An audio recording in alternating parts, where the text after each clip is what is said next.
Kevin Skarupa with your Storm Watch 9 forecast. Longer duration storm system getting its act together in the Central Plains currently. It does not feel like we have a huge area of wet snow making its way in our direction, but nonetheless, it is going to be our reality, especially tomorrow night and for the first half of the day on Thursday, where we have slower travel, the potential of some outages, along with some strong winds, and a lot of this in the form of a very wet snow. We do have winter storm watches posted for areas away from the coastline.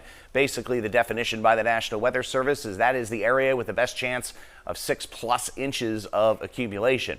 Heavy wet snow. Temperatures are going to be in the 30s as most of this falls, and so there's going to be a lot of moisture content to that snow. There will be some mixing initially tomorrow afternoon, maybe some sleet or even some rain closer to the coastline.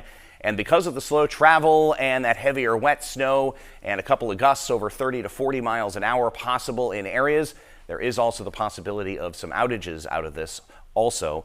Travel really heading downhill later tomorrow afternoon and into tomorrow evening. It will be slow going for most of the day on Thursday before things improve early on Friday.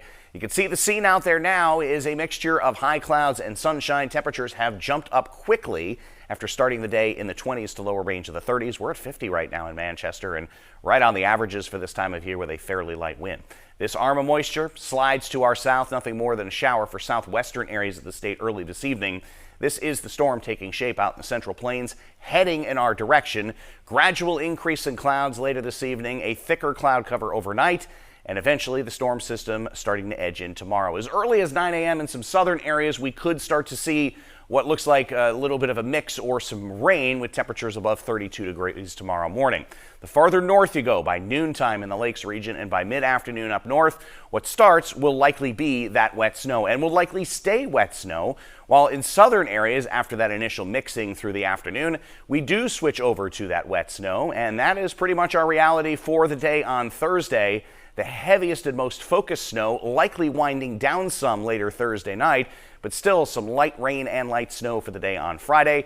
We'll also have the potential closer to the coastline and then up in elevation in western and northwestern parts of the state for some gusts over 40 miles an hour. Factor that in with the heavy wet snow, and again, you could have some scattered outages from that. We also have a high tide early Thursday morning that could cause some minor splash over as well. Where it stays all snow, the potential easily there for over a foot of wet snow. Lesser amounts in southern areas just because of some initial mixing, but even there, it is the wet snow through Thursday afternoon and Thursday night. Some lingering showers, rain and snow showers Friday, and then turning breezy with a gradual wind down of the storm system and wind over the course of the weekend.